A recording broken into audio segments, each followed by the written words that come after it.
Elevate your aspirations, guaranteed placements and higher salary packages. Admissions open at St. Mother Teresa Engineering College, the best institution in Thuthukudi district. வடசென்னையின் ஒரு சில இடங்களில் மிதமான மழை பெய்ததால் வெப்பம் தணிந்து சென்னையின் புறநகர் பகுதிகளான பெரம்பூர், வியாசர்பாடி, மூலக்கடை, மணலி ஆகிய பகுதிகளில் மிதமான மழை பெய்தது. அதேபோல மாதவரம், செங்குன்றம், புழல் ஆகிய பகுதிகளில் கனமழையும், திருவொற்றியூர், காசிமேடு, ராயபுரம், எண்ணூர் பகுதிகளில் மிதமான சாரல் மழையும் பெய்ததால் குளிர்ச்சி நிலவியது.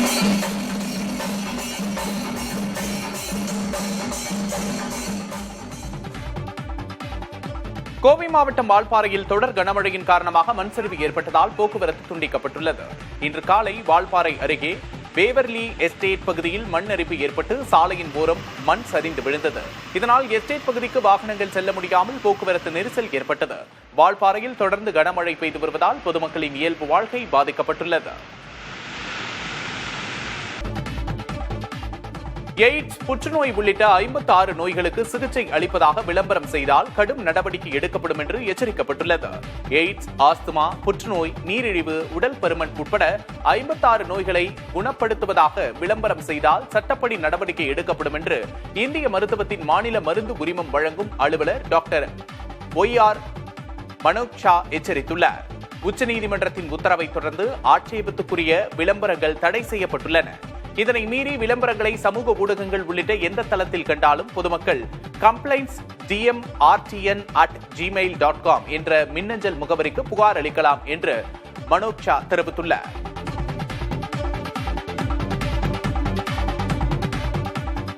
ஜம்மு காஷ்மீரில் சிறப்பு அந்தஸ்து வழங்கும் 370வது பிரிவு நீக்கப்பட்டதற்கு பிறகு அங்கு வளர்ச்சி ஏற்பட்டுள்ளதாக காங்கிரஸ் மூத்த தலைவர் சல்மான் குர்ஷித் தெரிவித்துள்ளார். இந்தோனேஷியாவின் ஜகார்த்தாவில் நடைபெற்ற சிந்தனையாளர் குழுக்கள் மற்றும் கல்வியாளர்களுடன் பேசும்போது இதனை அவர் தெரிவித்தார். அரசின் எண்ணத்தில், அரசியலில் மற்றும் அரசியல் செயல்பாடுகளில் ஆர்டிகல் 370 நீண்ட காலமாக முக்கிய பிரச்சனையாக இருந்ததாக கூறினார். அது நாட்டின் மற்ற பகுதிகளோடு காஷ்மீரை வேறுபடுத்தும் எண்ணத்தை ஏற்படுத்தியது என்றும், ஆனால் அது நீக்கப்பட்டதும் அந்த பிரச்சனைக்கு முடிவு கிடைத்ததாகவும் சல்மான் குர்ஷித் தெரிவித்தார்.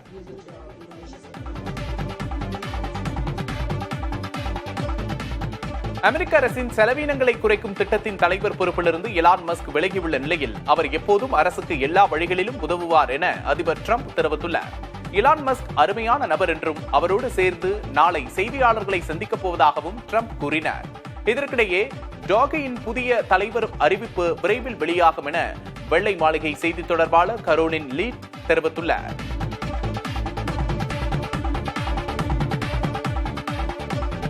கனடாவின் சர்ச்சில் ஃபால்ஸில் பகுதியில் கட்டுக்கடங்காமல் பற்றி எரியும் காட்டுத்தீயை அணைக்கும் பணியில் தீயணைப்பு படையினர் முழுவீச்சில் ஈடுபட்டு வருகின்றனர். சுமார் 450 ஏக்கர் நிலங்கள் தீக்கிரையாகி உள்ள நிலையில் ஹெலிகாப்டர்கள் மூலம் தண்ணீரை ஊற்றி தீயை கட்டுப்படுத்தும் பணிகள் நடைபெற்று வருகின்றன.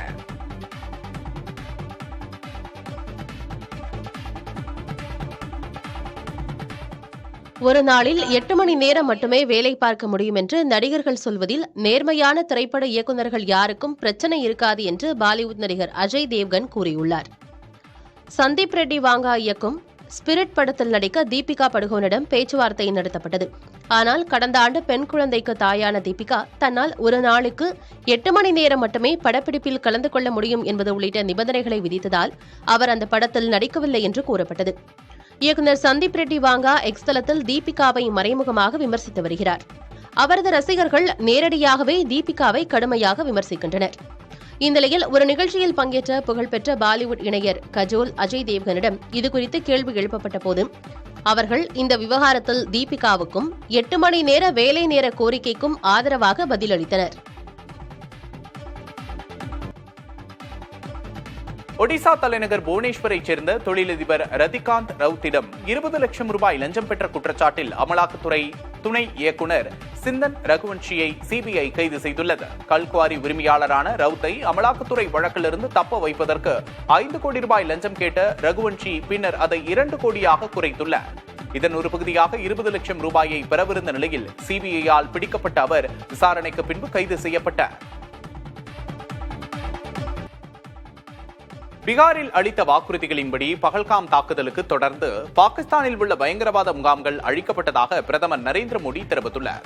பீகாரில் உள்ள கார்கட் பகுதியில் நடைபெற்ற பொதுக்கூட்டத்தில் கலந்து கொண்டு உரையாற்றிய பிரதமர் பயங்கரவாதத்துக்கு எதிரான இந்தியாவின் யுத்தம் தொடரும் என தெரிவித்தார். பகல்காம் தாக்குதலுக்கு அடுத்த நாள் பீகாருக்கு தான் வந்ததையும் அப்போது பாகிஸ்தான் பயங்கரவாத முகாம்கள் அழிக்கப்படும் என தான் கூறியதையும் நினைவு கூர்ந்த பிரதமர் மோடி தான் அளித்த வாக்குறுதியை நிறைவேற்றி இருப்பதாகவும் தெரிவித்தார். தொடர்ந்து பேசிய அவர், பீகாரில் ராஷ்டிரிய ஜனதாதளம் ஆட்சியின் போது லாலு பிரசாத் யாதவும் அவரது குடும்பத்தினரும் ஏழை எளிய மக்களின் நிலங்களை அபகரித்ததாக விமர்சித்தார்.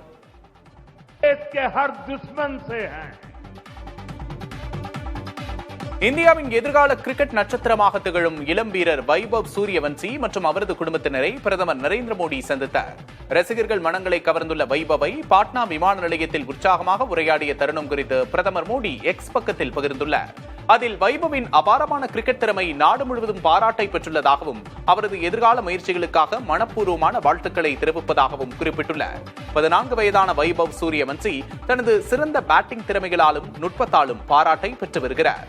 IPL கிரிக்கெட்டில் ராஜஸ்தான் அணிக்காக விளையாடி வருகிறார். லக்னோவுக்கு எதிராக அறிமுக போட்டியில் முதல் பந்திலேயே சிக்ஸர் அடித்து அனைவரையும் ஆச்சரியப்படுத்தினார்.